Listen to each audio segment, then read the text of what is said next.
April 27 మన దైవిక పిలుపు.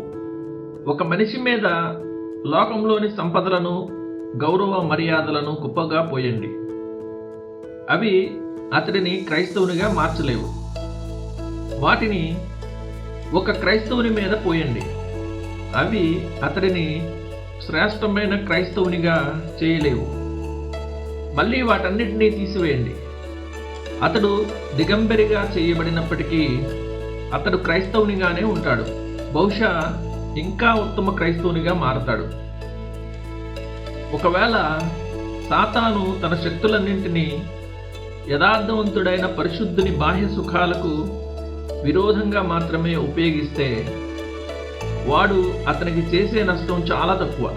ఎందుకంటే ఆత్మీయ స్వాస్థ్యంతో పోలిస్తే ఈ బాహ్య సుఖాలు అతనికి ఏమాత్రం లెక్కలోనివి కావు.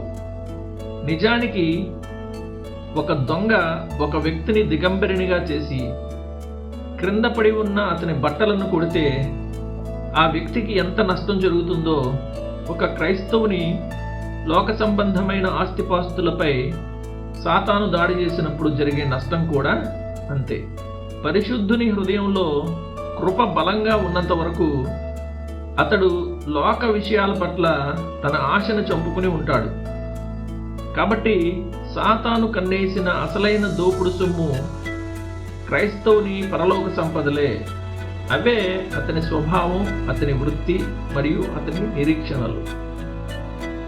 క్రైస్తవుని స్వభావం పరలోక సంబంధమైనది. అది పైనుండి పుట్టినది. క్రీస్తు పరలోకము నుండి వచ్చిన ప్రభువు గనుక ఆయన సంతానమంతా పరలోక సంబంధులే.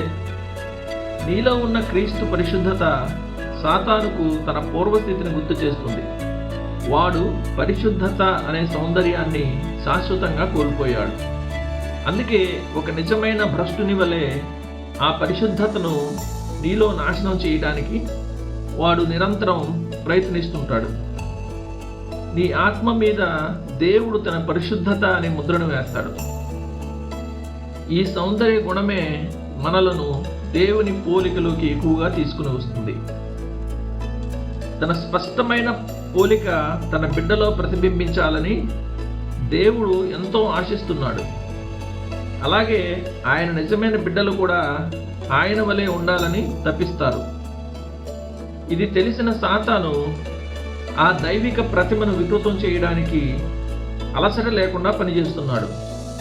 క్రైస్తవుని స్వభావాన్ని పాడు చేయడం ద్వారా వాడు పరిశుద్ధుని అవమానపరచడమే కాకుండా దేవుని పోలికను వక్రీకరించి ఆయన పట్ల తృణీకారాన్ని ప్రదర్శిస్తాడు.